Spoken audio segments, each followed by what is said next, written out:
In this San Francisco laboratory, there are no animals or slaughterhouses to be seen. And yet these scientists have just created the perfect chicken nuggets.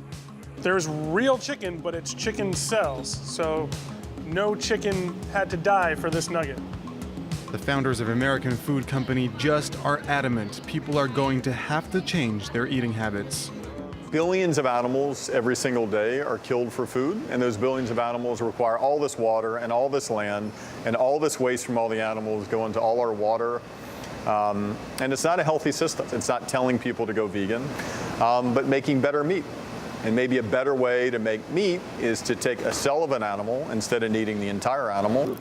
To better understand what appears like a futuristic magic trick, we need to head to Israel. A team there is currently carrying out the same experiments with beef.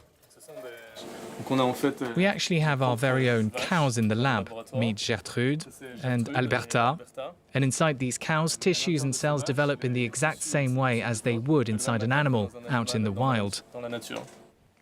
Researchers here extract muscle cells from a living cow.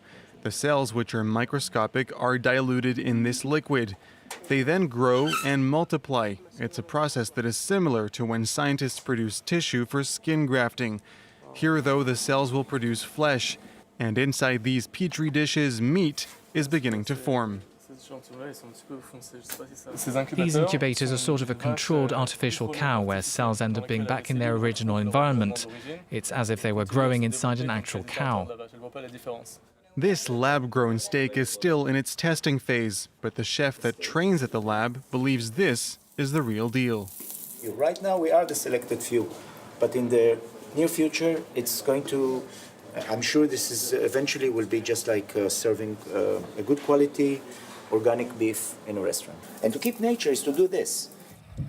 Today, cattle farming produces more pollution and greenhouse gas emissions than road traffic on the entire planet.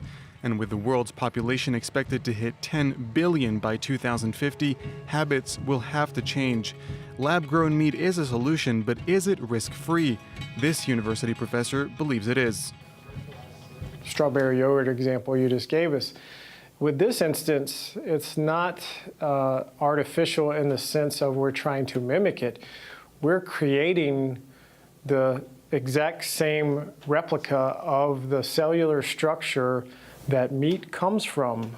Not everyone is behind the new method, though. This Texas farmer is furious that one day we may call lab-grown tissue meat.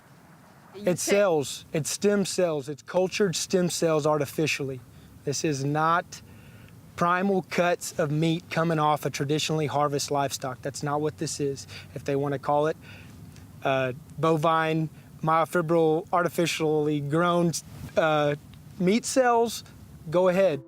But major food processing companies, including meat companies, seem like they're ready to jump on the bandwagon. Several corporations have begun building partnerships with lab-grown meat businesses in order to revolutionize the food we eat.